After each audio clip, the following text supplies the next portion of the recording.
اعوذ باللہ من الشیطان الرجیم بسم اللہ الرحمن الرحیم۔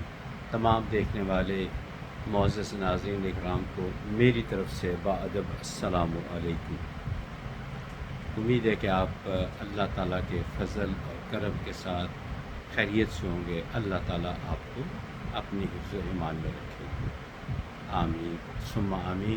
آج کی ویڈیو انتہائی مختصر ہے، لیکن ویڈیو کے اینڈ میں ایک میں روحانی ٹپ آپ کو شیئر کروں گا جو زیادہ تر لیڈیز زیادہ پسند کریں گی، ویسے مرد بھی پسند کریں گے۔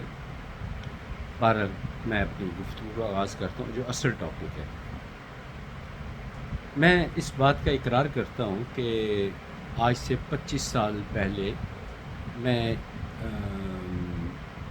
یہ کیا ہوتا ہے اسٹیج شو، اس پہ جو جگت ہوتی تھی یہ دیکھنے کا بہت شوقین تھا۔ میں ویکینڈ پہ اپنے 2 یا 3 دوستوں کے ساتھ،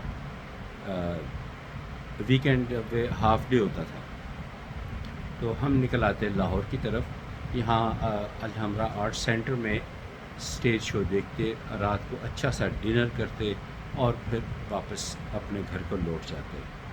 یہ ایک انٹرٹینمنٹ تھی، اور بھی انٹرٹینمنٹ زندگی میں بہت تھی۔ بچوں کے ساتھ کھیلنا، بچوں کے ساتھ چھوٹے تھے تو کندھوں پہ چڑھنا، شرارتیں کرنی، کھیلنا۔ اس کے علاوہ بچے بڑے ہوئے تو کرکٹ کھیلنا، بیڈمنٹن کھیلنا، تو یہ بھی ایکٹیویٹیز تھیں۔ اور جگت کا میں بہت زیادہ شوقین تھا۔ خیر اب تو فحاشی، ڈانس، یہ چیزیں آ گئی، اس کا تو میں کبھی بھی شوقین نہیں رہا۔ مجھے بہت کراہت ہوتی ہے۔ اور میں اس سلسلے میں لیجنڈ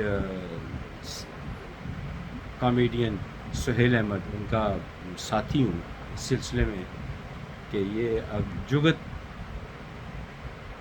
کسی حد تک میں پسند کرتا تھا، لیکن ایسا واقعہ ہوا کہ میں نے بالکل within no time I took the decision کہ میں کبھی بھی یہ والی انٹرٹینمنٹ آئندہ نہیں حاصل کروں گا۔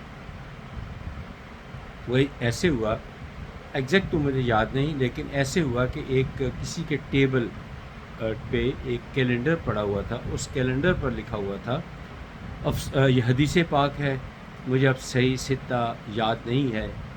اس میں اللہ کے نبی انہوں نے فرمایا ہوا ہے، افسوس اس شخص پہ جو محض دوسروں کو ہنسانے کے لیے جھوٹ بولے۔ اور اسٹیج شو میں بھلا کیا ہوتا ہے، ہنستے ہنساتے ہیں ضرور، لیکن اس میں ہوتا تو جھوٹ ہے۔ نہ صرف میں نے اسٹیج شو کو گڈ بائے کہا، بلکہ جب بینک میں ہم جاب کے دوران تھکاوٹ کا احساس ہوتا، لنچ بریک ہوتا، تو لطیفے ان کا بھی تبادلہ ہوتا تھا، اس کو بھی چھوڑ دیا۔ جب میں نے دلچسپی لینی چھوڑی تو باقیوں نے بھی چھوڑ دیا۔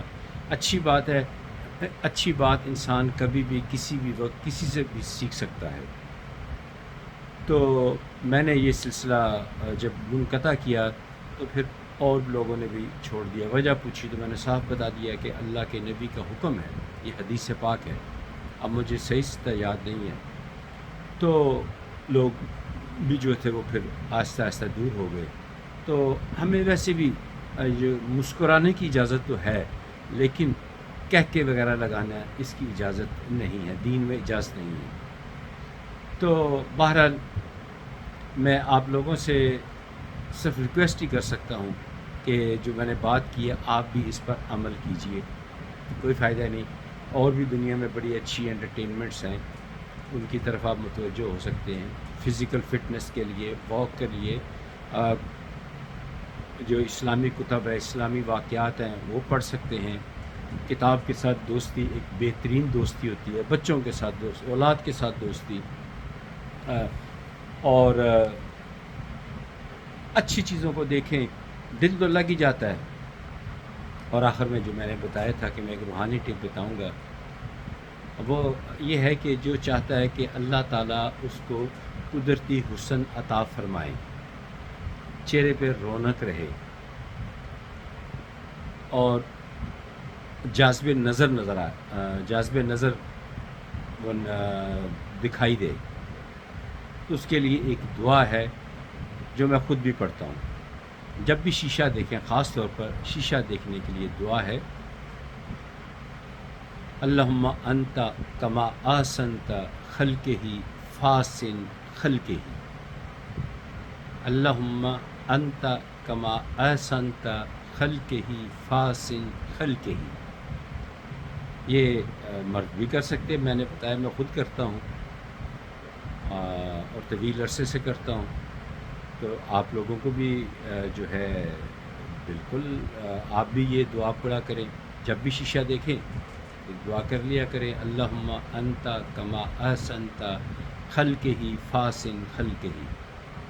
انشاءاللہ تعالیٰ اس کے بہت اچھے اثرات آئیں گے اللہ تعالیٰ کے فضل و کرم کے ساتھ۔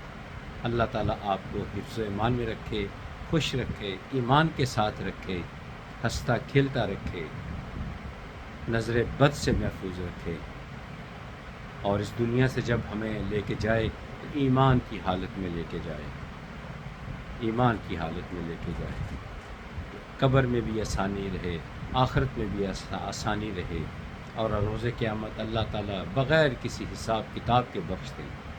آمین ثم آمین۔ اجازت دیجیے اگلی ویڈیو تک، خدا حافظ، السلام علیکم ورحمۃ اللہ وبرکاتہ۔